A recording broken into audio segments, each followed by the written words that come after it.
Good morning, everyone, and welcome to Schools Not Out, your daily classroom for CSEC and CAPE students. Today's lesson is CAPE Communication Studies, and we will be focusing on writing the essay right. I am Charmaine Tingling. And I am Diane Hines. Ms. Hines will now take you through the objectives.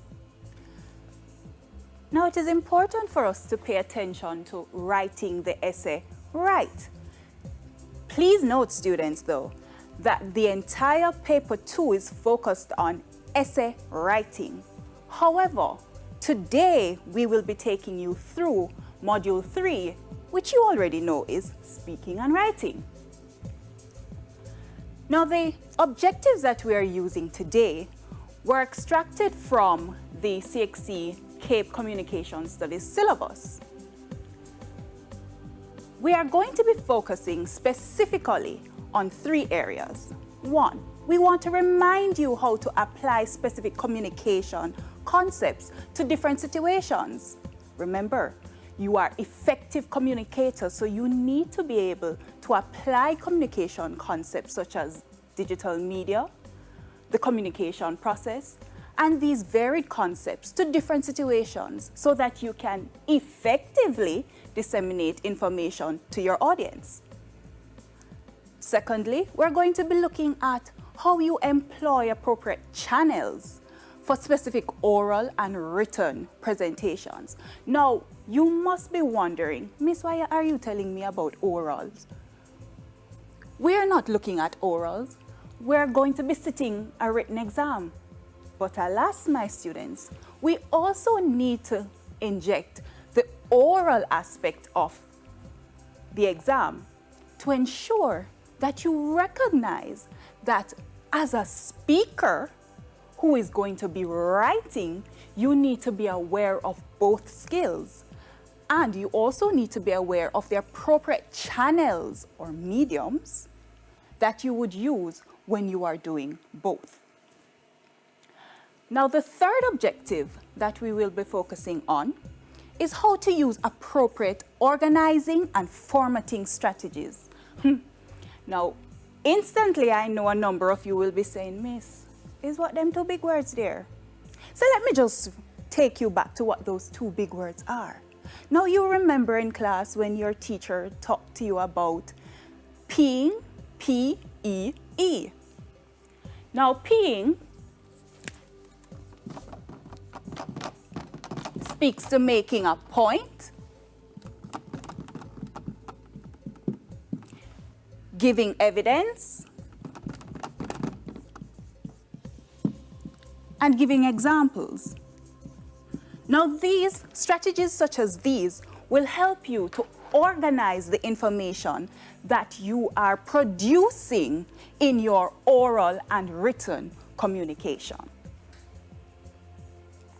Now let us discuss Module 3, and I will hand you over to Ms. Tingling, who will take you through. Thank you so much. Now this module, Module 3, it prepares you to communicate with any audience, either by speaking or writing. Because you see, at the end of the year, you ought to become effective communicators in whatever form. It is section C of paper 2. So it means there's a section A and there's a section B.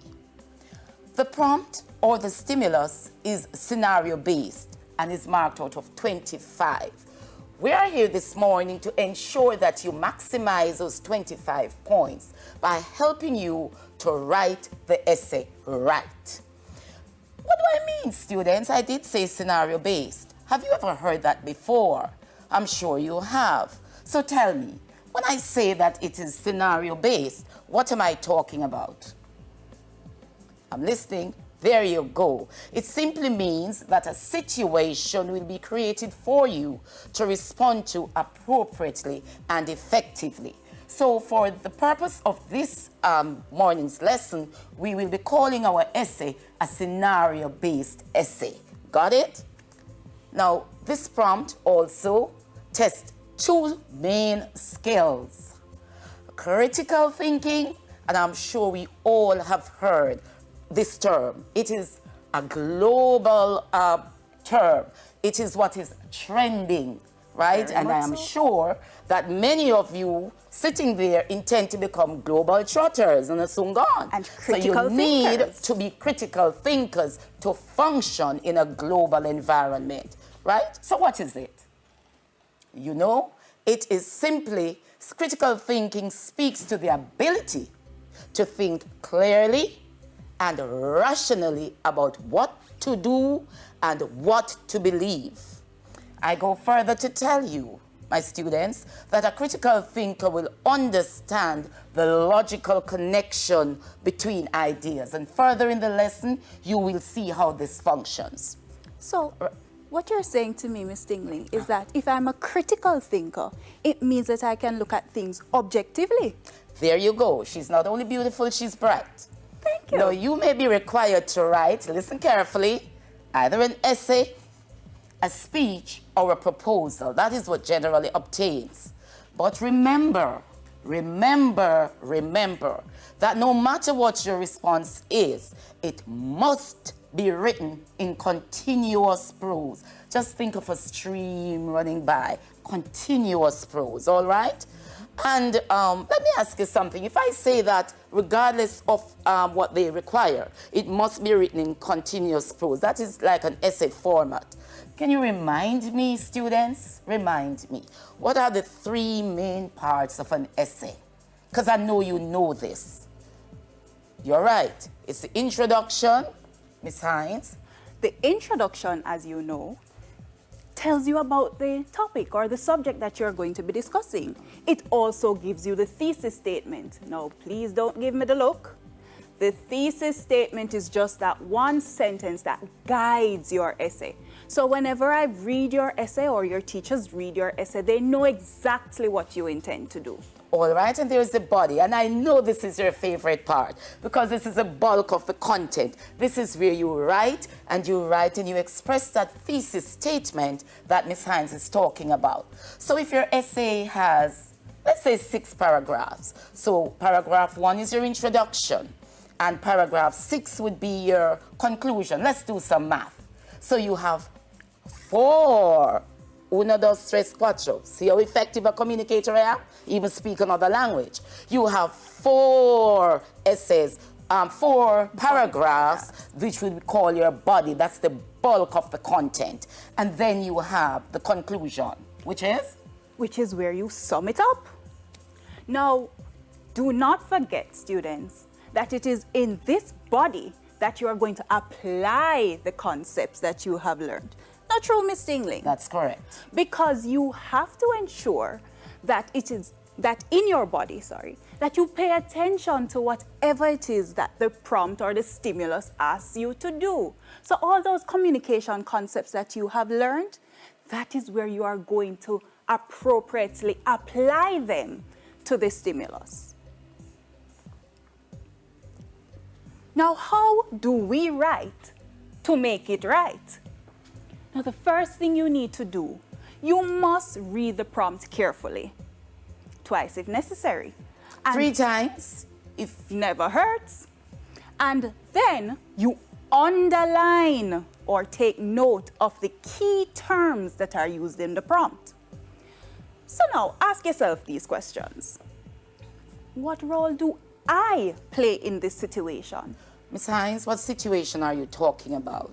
And remember, students, Ms. Tingling told you earlier that Module 3 is scenario-based. So it means that the stimulus, the scenario that is created in the question, is what you will be writing your essay on. Thank you. So let us say they ask you to be a communication specialist, a student leader, a public relations officer. A health worker. A health worker. The roles are varied. So you need to understand what role you play in the situation. The next question you must ask yourself, what specifically am I required to do in the different parts of the question? Now let us just go back again and think about specifically am I required to do. Now it means that the prompt is going to tell you to do something, to do some kind of an action. whether it be to describe something. So you ensure that you read carefully what you're supposed to do. Now, who is my target audience? Now, this is where I drag your memory to that very little thing that you learned in the first communication studies class, the communication process. There you go. So when we talk about who is the target audience, take them back to school for me, Ms. Stingling. All right. Now remember, the prompt will direct you to your target audience, whomever that may be. Maybe it's the student body, the parent body. We will, as we look at the prompt, you will see exactly who your target audience is. Now we're going to be looking at the communication process in the most basic form. You remember it, don't you? That's one of the first things I'm sure most teachers prefer to start with this. Now, your target audience will be the persons you're writing to, speaking to, communicating with. Now, those we would call in the communication process the receiver, because those are the persons receiving your message. But students, before you have a receiver, let us backtrack. You must have a sender. Now, the sender is you. You, in whatever role you're required to play. As Ms. Hines has said, you're a communication specialist, a health worker, student leader. You are the sender of the information, and in this case, we call it the message. Now, before you send that out, because you want it to be effective, before you send it out, we remember you do what is called encoding. I pause as you remember, because you learned this, I think, in September, October. What does it mean to encode? All right, I give you a minute. It simply means that the sender, which is you, that's right, chooses a suitable form and then uses the most appropriate tone and language to get the message across. Now, once you have done that and you have compiled your message, your speech, your address, your letter, whatever it is, that's your information, your message, you send it to the receiver, which now would be your target audience. Remember, the prompt always has a target audience. That audience now, the receiver, decodes the message that you sent. What do? They simply interpret the message sent. Do you see how important it is then to encode properly? To ensure that exactly what you want the receiver to get, to understand from your information, your message, is what you sent. Because guess what? If they interpret, their feedback is going to be based on their interpretation. So after they have interpreted, they are going to react. And you want the reaction, you want them to react the way you had imagined it to be. So therefore, you are going to ensure that you encode, you package your message properly, and send it out, transmit that message to your target audience, and then to ensure a positive feedback. So that means then, Ms. Stingling, that one of the first things that I need to do as a communicator before I encode is to take into consideration my receivers. Who is my target audience? You would look at some variables. Their socioeconomic background, their level of education.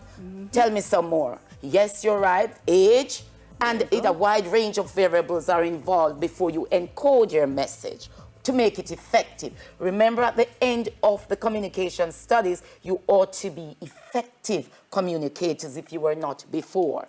All right? So let us take a look at this prompt. Now, this prompt is going to guide the rest of our discussion.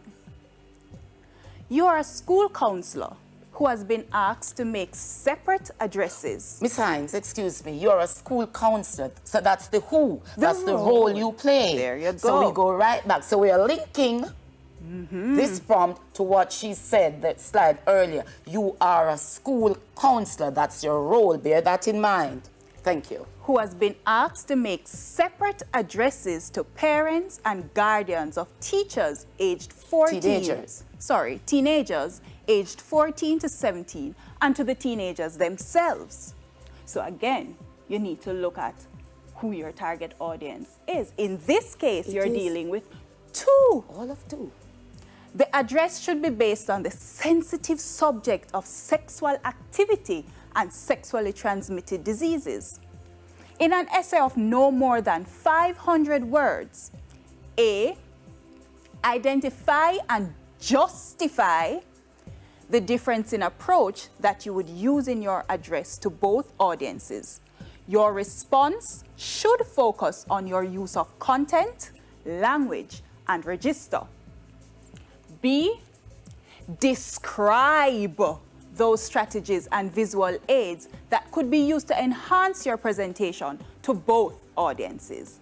Now, students, I want you to think about all of these words that you have seen highlighted, because you need to now think about the who. You need to think about who am I? What role do I play? Who am I trying to get my message across to? Which is your target audience. Your receiver. Your receiver. Thank you.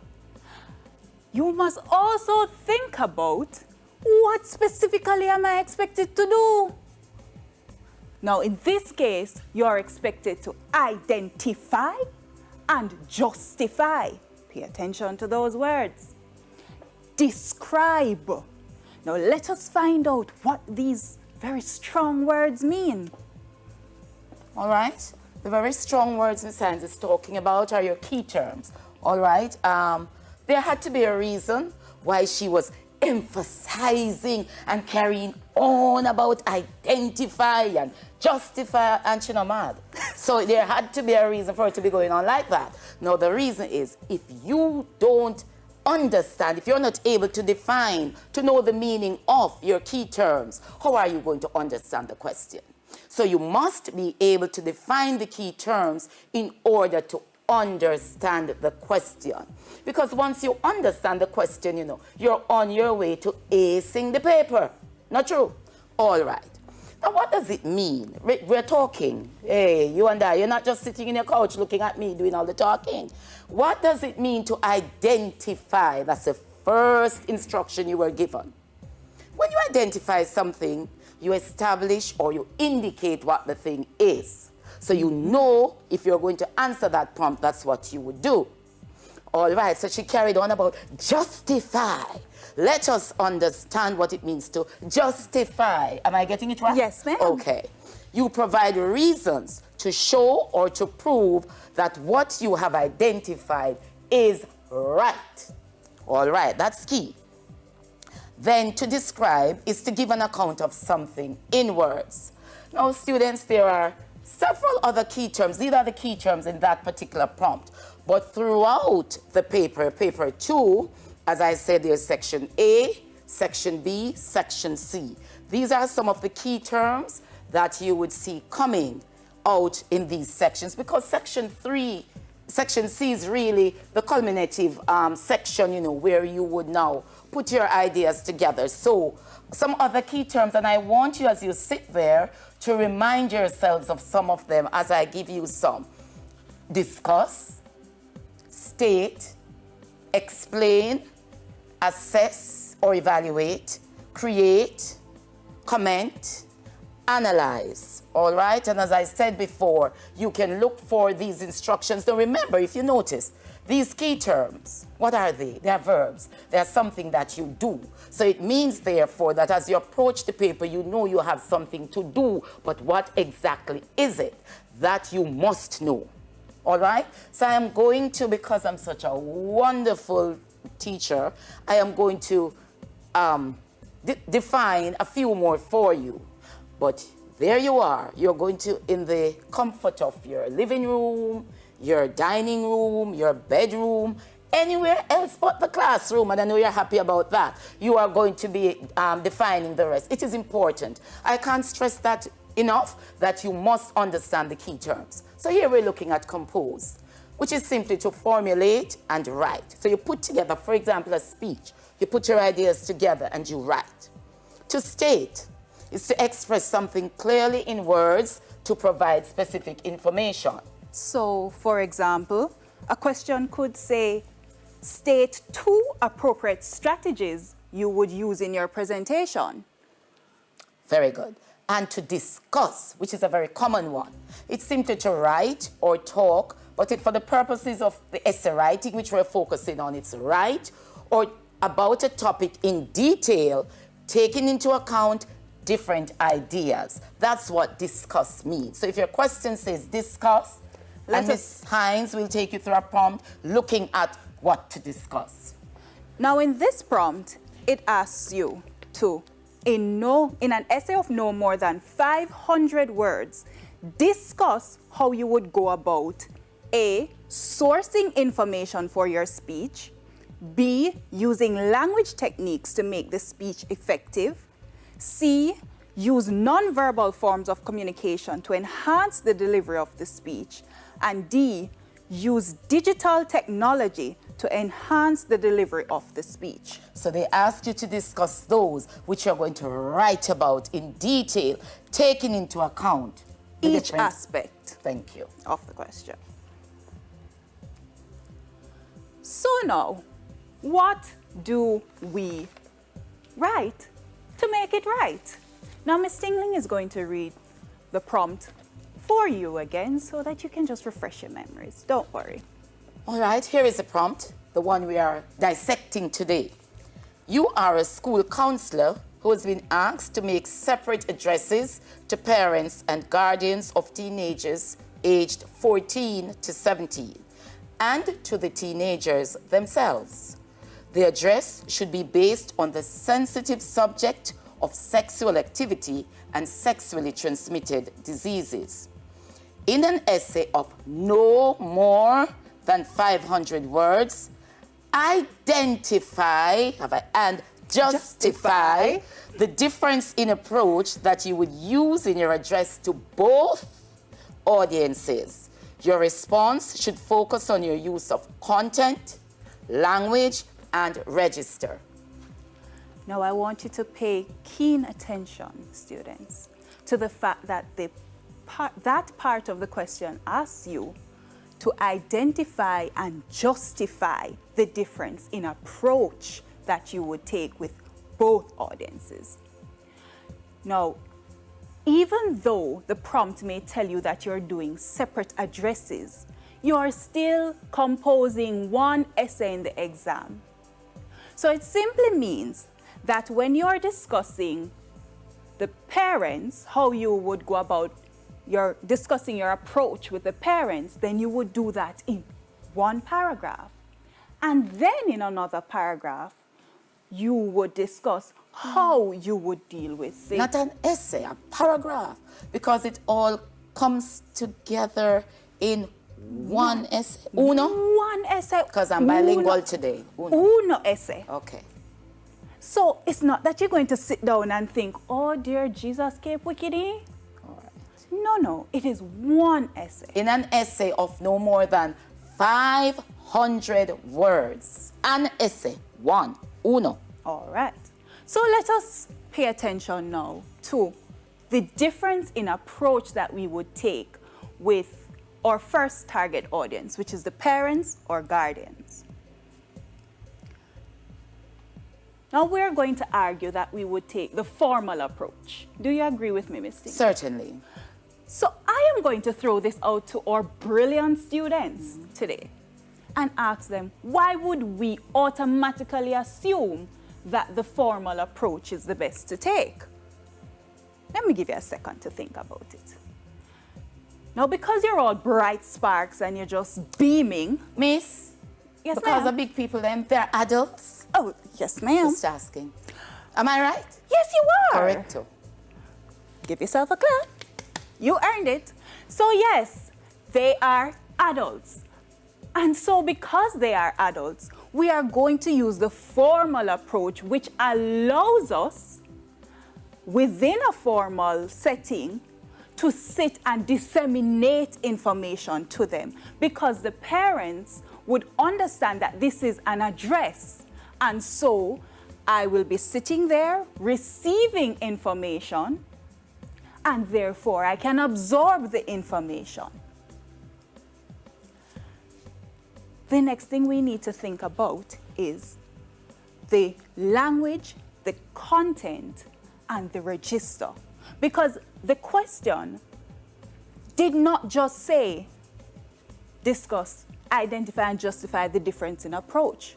The question asks you to look at this approach in relation to 3 areas.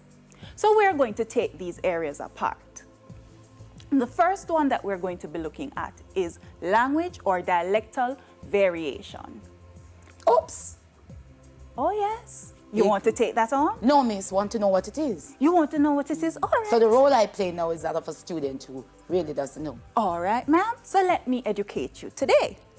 Now, dialectal variation speaks to the variety of dialects used by a group of people. Note that, a group of people in a particular geographical location or within what we call a speech community. Like a vernacular thingy? Like a vernacular. So you know when you talk about the Rasta English, I man, dread man, I and I? What you say? Yeah. Okay. Now, what language then, when we're considering our parents, would be more appropriate? Think about it. Parents, guardians, we're in a formal setting, we're having a meeting to discuss a topic. What would be the most appropriate? And of course, I know you're brimming to tell me. And it is? No, man. Something is happening with my other student today. Come now. Help them along. Standard, Caribbean, because you talk about geographical, regional, all those fancy terms. So I had to break it down a little bit. And so you're talking about the standard Caribbean English? Yes, ma'am, you are correct. Woo. Feel proud, don't it? Now, again, students, remember, you are going to also, even though for the most part, your language will be the standard Caribbean English. You will also infuse and inject where necessary the Creole. Hold on a minute. You said inject, put a little bit in. I think an injection, so I can put some Creole in the speech. Yes, ma'am. My patois. Yes, ma'am. Chatbout. That is simply because, okay. Guess what? What? You are an effective communicator, you remember that? Yes. And so you have to think about the fact that you will have a diverse audience. What you say? So people coming from different socioeconomic backgrounds. What did you say? Different social. So, you know, some may be from the upper class. You know, all of those terms you learned in social studies. Right. And you're looking at also the education levels. They may vary. So we have to consider diversity. So you are actually saying that your target audience, the receiver, may be from different backgrounds. That's correct. And so you have to prepare an address to cater to all in order to be effective, because you need to get the appropriate feedback. There you go. That's what you're saying. That is exactly what I'm saying. Now let us look at register. What is a register? You want to take it on for me? The students at home? No. I'm helping you today as well. So a register speaks to the level of formality or informality in the chosen dialect and tone of a speaker. Why is this important? It is important since different contexts call for different registers. All right. So let me take it from you here and just take you back. Now, the definition states, a register speaks to the level of formality or informality in the chosen dialect and tone of a speaker. So if you are speaking to a teacher, the register that you use in speaking to that teacher will not be the same that you would use when communicating with your friends.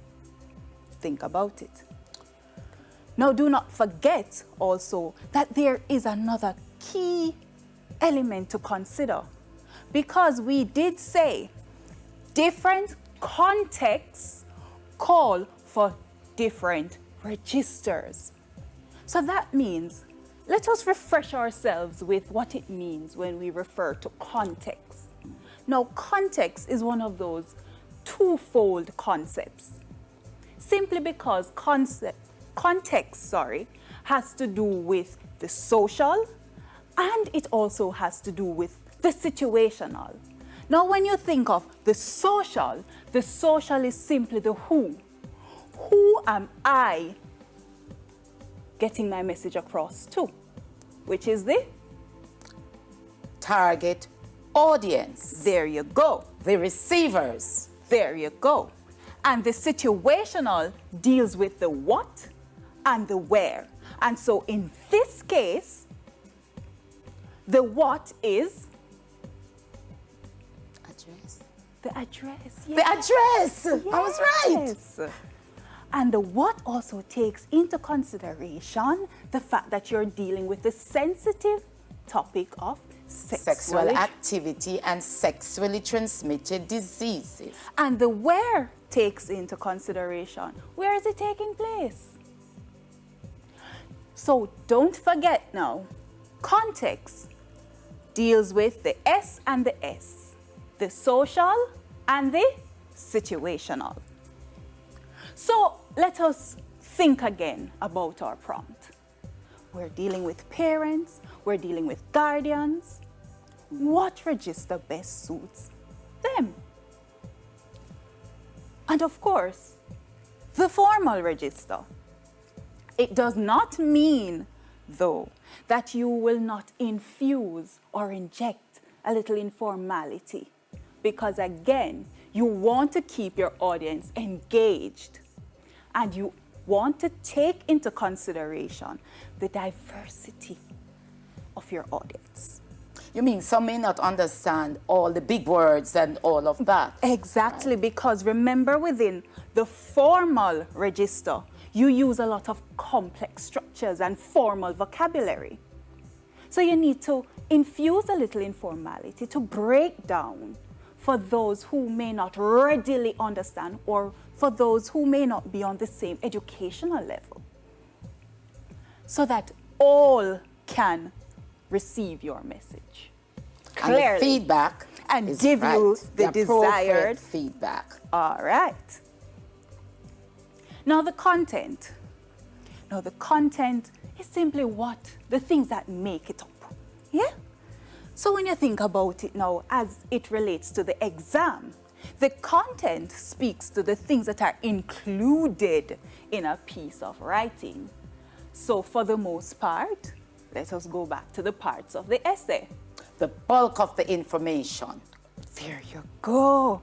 And that would fall the bulk of the information, not to say that information is not in your introductory paragraph and your conclusion. That's why I said bulk. The bulk of the information Is in the body. Is in the body. I'm on a roll. Yes, you are. So what would we focus on?